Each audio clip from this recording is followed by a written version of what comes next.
मैं आप लोगों को सिंथेसिस के अंतर्गत बताने चल रहा हूँ नाउन या फ्रेज इन अपोजिशन का प्रयोग करके किस प्रकार हम सिंपल सेंटेंस बनाते हैं। यानी हम लोग फॉर्मेशन ऑफ सिंपल सेंटेंस पढ़ रहे हैं, the combination of two or more simple sentences into one simple sentence. इसके अंतर्गत हम लोग पढ़ने चल रहे हैं नाउन या फ्रेज इन अपोजिशन का प्रयोग करके। पहले तो आप ये समझिए अपोजिशन क्या होता है, अपोजिशन का अर्थ क्या होता है। देखिए यहाँ मैंने लिखा है अपोजिशन का अर्थ होता है addition of one word or group of words to another as an explanation. इसका अर्थ यह है कि जब किसी एक नाउन की व्याख्या कोई एक दूसरा नाउन या एक ग्रुप शब्दों का एक पूरा समूह उसकी व्याख्या करता है, तो जो व्याख्या करने वाला एक शब्द अगर है, चाहे शब्दों का समूह है, तो एक शब्द है तो उसे अपोजिशन कहते हैं, और शब्दों का समूह है तो फ्रेज इन अपोजिशन हो जाता है वो, क्योंकि वो कई शब्द मिला के फ्रेज हो जाता है। तो वो फ्रेज होता है तो उसे फ्रेज इन अपोजिशन कहते हैं। यानी कहने का मतलब यह है स्पष्ट रूप से कि जब एक नाउन की व्याख्या कोई दूसरा नाउन या कोई दूसरा शब्द जो होगा वो नाउन ही होगा, या शब्दों का समूह यानी फ्रेज, उसमें नाउन भी रहेगा प्रीपोजिशन भी रहेगा, कई शब्द मिलकर के वो व्याख्या करते हैं। तो चाहे एक शब्द व्याख्या करे चाहे कई शब्द मिलकर व्याख्या करें, तो वो जो व्याख्या करने वाला एक शब्द या शब्दों का जो समूह होता है वह अपोजिशन कहा जाता है। एक दूसरा और स्पष्ट है, अपोजिशन का अर्थ होता है side by side. Side by side का मतलब होता है समानांतर, समान अर्थ रखने वाला। यानी जब किसी वाक्य में एक नाउन के लिए दूसरा नाउन आता है तो दूसरा नाउन पहले नाउन का केस इन अपोजिशन होता है। जैसे मान लीजिए कहा जाए Ram my brother is a doctor. Ram मेरा भाई डॉक्टर है। इसमें राम नाउन है और डॉक्टर भी नाउन है, और राम के लिए ही डॉक्टर आया है क्योंकि जो राम है वही डॉक्टर है, जो डॉक्टर है वही राम है। दोनों बराबर अधिकार रखने वाले हैं, दोनों में कोई अंतर नहीं है। तो ए डॉक्टर जो है राम का क्या हो गया, केस इन अपोजिशन हो गया। और केस इन अपोजिशन हमेशा कामा से दोनों तरफ अलग किया जाता है। जब इसको लिखा जाएगा तो लिखा जाएगा Ram comma my brother comma is a doctor. अब इसमें देखिए दो केस इन अपोजिशन है। जो राम है वही मेरा भाई भी है, जो मेरा भाई है वही राम भी है, और वही राम डॉक्टर है, वही डॉक्टर राम है। तो Ram my brother comma is a doctor. तो माई ब्रदर को केस इन अपोजिशन बना दिया आपने, तो दोनों तरफ कामा से अलग कर दिया जाएगा। और अगर उसको केस इन अपोजिशन के रूप में लिखेंगे तो हो जाएगा राम कामा ए डॉक्टर इज माई ब्रदर। तो इस प्रकार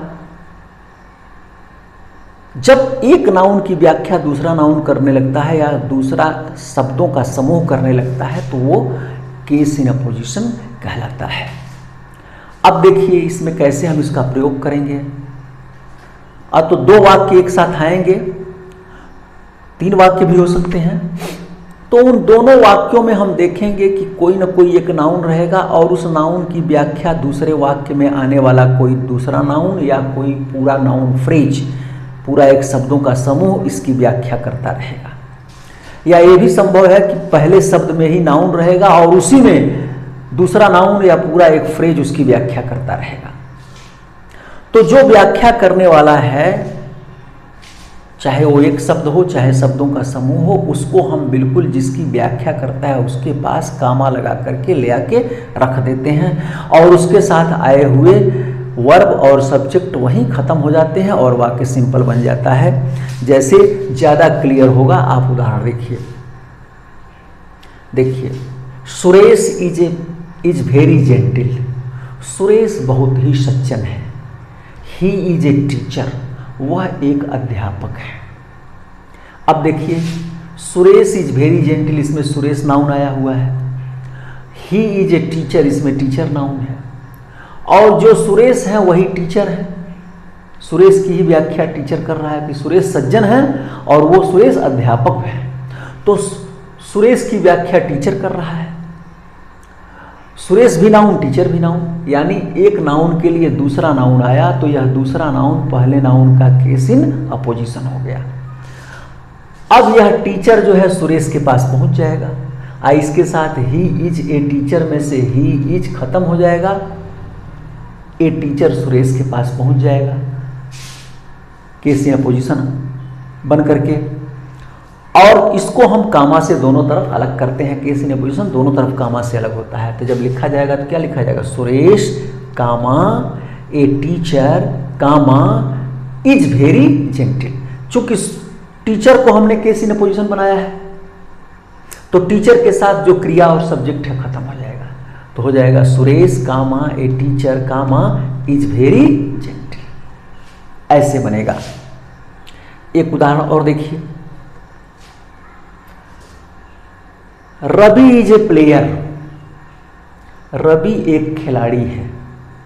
ही इज माई ब्रदर, वह मेरा भाई है। अब इसमें देखिए रवि एक नाउन दिखाई दे रहा है ना, रवि एक नाउन है और रवि के लिए दूसरा नाउन क्या आया है? जो रवि है वही क्या है? माई ब्रदर है। जो माई ब्रदर है वही क्या है? रवि है। और जो रवि है वही क्या है? प्लेयर है। प्लेयर भी नाउन हो गया। जो प्लेयर है वही क्या है? माई रवि है। तो दो केस इन अपोजिशन मिल गए रवि के। रवि नाउन है और इसके लिए एक नाउन प्लेयर भी आ गया, एक नाउन जो है ब्रदर भी आ गया, दो नाउन आ गए। तो इसका केस इन अपोजिशन दो तरह से बनेगा। एक बार माई ब्रदर को केस इन अपोजिशन बना करके बनाएंगे और एक बार प्लेयर को। तो देखिए पहले माई ब्रदर को बनाइए, तो आप लिखेंगे तो क्या होगा? रवि कामा माई ब्रदर फिर कामा और इसके साथ आया हुआ हीज, खत्म हो गया। जिसको केस इन अपोजिशन बनाएंगे उसकी क्रिया और सब्जेक्ट या वो खत्म हो जाएगा, केवल वो उठ करके उस वाक्य से चला आएगा, बाकी वहां जो है वहीं रह जाएंगे। तो हो गया Ravi comma my brother comma is a player. Ravi मेरा भाई एक खिलाड़ी है। और दूसरी तरह से अब प्लेयर को बनाइए, क्योंकि जो रवि है वही प्लेयर भी है। तो अब इसको केस इन अपोजिशन बनाइए तो हो जाएगा रवि कामा, अब इसकी क्रिया इज खत्म हो गई, ये नहीं लगेगा क्योंकि अभी तो केस इन अपोजिशन हो जाए जा रहा है, तो इसके साथ बाकी सब खत्म हो गए। रवि इसलिए नहीं खत्म होगा कि उसी का केस इन अपोजिशन है, तो हो जाएगा रवि कामा ए प्लेयर फिर comma is my brother. Ravi a player is my brother. मेरा ख्याल है कि आप इसको समझ लिए होंगे। फिर मैं आपको अब फ्रेज इन अपोजिशन यानी नाउन फ्रेज का उदाहरण देने चल रहा हूं। हाँ, तो आप एक उदाहरण देखिए। Tagore was the author of the Gitanjali, full stop. He was a great poet of India. Tagore was the author of the Gitanjali, full stop. He was the great poet of India. अब देखिए इसमें टैगोर गीतांजलि के लेखक थे।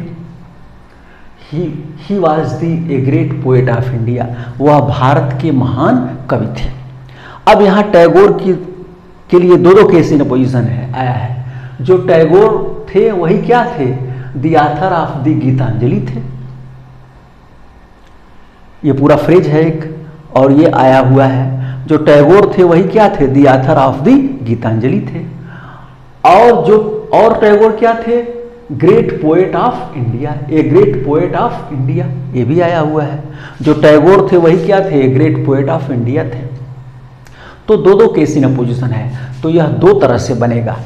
एक बार एक को केस इन पोजीशन बनाएंगे, एक बार दूसरे को फ्रेज इन पोजीशन या केस इन पोजीशन बनाएंगे। फ्रेज इन पोजीशन बराबर केस इन पोजीशन, दोनों बातें एक ही हैं। तो अब देखिए पहले दूसरे वाक्य का जो है बनाइए। दूसरे वाक्य में क्या है, ए ग्रेट पोएट ऑफ इंडिया, ये फ्रेज इन पोजीशन है, ये अपोजिशन है और फ्रेज है, तो ले आइए तो हो जाएगा टैगोर कामा और ये a great poet of India comma और इसके साथ ये क्रिया, ये खत्म हो जाएगा। याद रखिएगा कि जिसको केस इन पोजीशन बनाएंगे वह क्रिया समाप्त, क्योंकि दो क्रियाएं रह नहीं सकती हैं, एक ही क्रिया रहेगी तभी सिंपल सेंटेंस होता है, दो क्रिया रहने पर सिंपल सेंटेंस नहीं रह सकता है। तो हो गया Tagore comma a great poet of India comma और दूसरा वाक्य वैसे ही आ जाएगा was the author of the Gitanjali.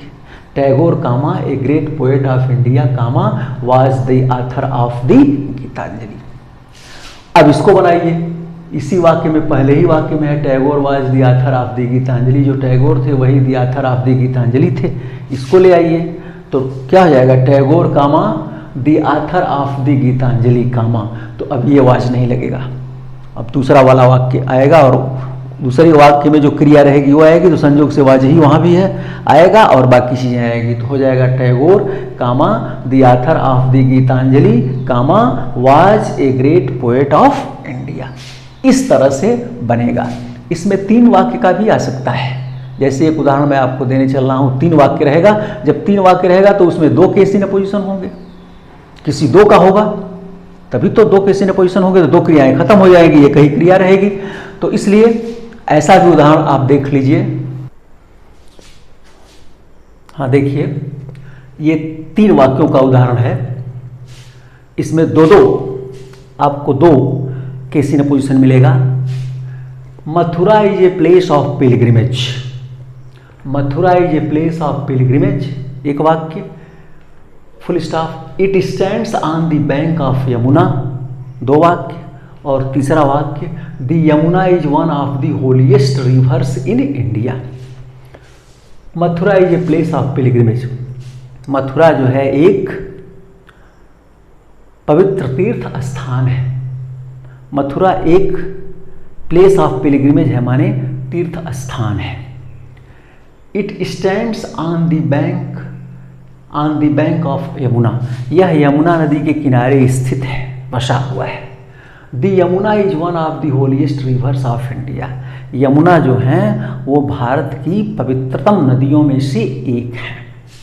अब देखो इसमें दो दो केस इन पोजीशन आ रहे हैं, दो ठे। पहला तो मथुरा का, जो मथुरा है वही क्या है, ए प्लेस ऑफ पिलग्रिमेज है, जो ये प्लेस ऑफ पिलग्रिमेज है वही मथुरा है, यानी जो मथुरा है वही क्या है, प्लेस ऑफ पिलग्रिमेज है, तीर्थस्थल है। जो तीर्थस्थल है वही क्या है, मथुरा है। और यही जो मथुरा और तीर्थस्थल जो है वो यमुना नदी के किनारे, यमुना नदी के किनारे बसा हुआ है। और जो यमुना है वही क्या है, one of the holiest rivers of India है। और जो one of the holiest rivers of India है वही क्या है, यमुना है। तो वहाँ मथुरा के लिए एक केस इन पोजीशन है और यहाँ यमुना के लिए केस इन पोजीशन है, दो दो केस इन पोजीशन है। तो जो जिसके केस इन पोजीशन है उनके पास पहुंचा देंगे और जिस केस इन पोजीशन को पहुंचाए, जिसको केस इन पोजीशन बनाएंगे उसका वर्ब समाप्त हो जाएगा। जैसे आप देखें मथुरा कामा, जो मथुरा है वही क्या है, ए प्लेस ऑफ पिलग्रिमेज है, तो इसकी क्रिया इज खत्म हो गई, तो हो गया Mathura comma a place of pilgrimage comma, case in position को दोनों तरफ कामा से बंद रखते हैं, याद रखिएगा कामा। अब इसके बाद है स्टैंड्स, ये टिकटा नहीं हुआ है, stands on the bank of Yamuna comma. अब जो यमुना है वही क्या है, जो यमुना है वही जो है one of the holiest rivers of India है। तो one of the holiest rivers of India Yamuna के लिए आया है, तो इसको हम केस इन पोजीशन बनाएंगे तो इसकी क्रिया इज खत्म हो जाएगी। तो वहां का इज खत्म हुआ, ये इज खत्म हुआ, बीच वाली क्रिया स्टैंड्स रह गई, तो हो गया Mathura comma a place of pilgrimage comma stands on the bank of Yamuna comma one of the holiest rivers of India, full stop. यानी जो यमुना है वही one of the holiest rivers of India है, जो one of the holiest rivers of one of the holiest rivers of India है, वही यमुना है। यमुना का case in position one of the holiest rivers of India है। और मथुरा का जो है वो केस इन पोजीशन या phrase in position A place of pilgrimage है। इस प्रकार ये वाक्य बन गया। मुझे लगता है कि आप समझ गए हैं ज़्यादा से ज़्यादा। दो एक उदाहरण और आपको ज़बानी में सुना दे रहा हूँ,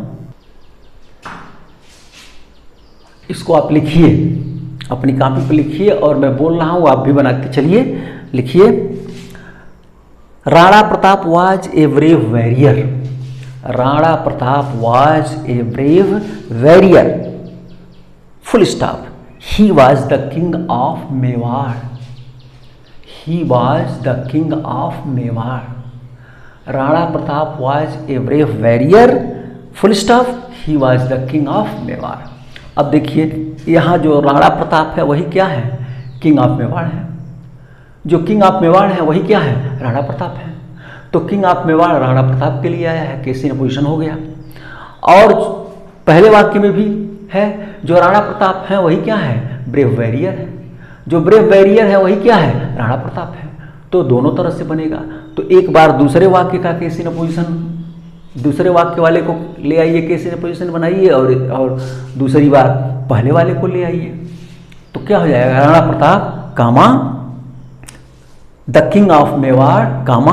अब द किंग ऑफ मेवाड़ आया तो वाज खत्म हो गया, ही वाज खत्म हो गया। Rana Pratap comma the king of Mewar comma was a brave warrior बन गया। अब ए ब्रेव वॉरियर को लाइए तो क्या हो जाएगा? राणा प्रताप कामा ए ब्रेव वॉरियर कामा।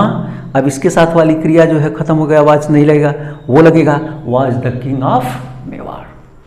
इस प्रकार आप बना सकते हैं। एक और देख लीजिए,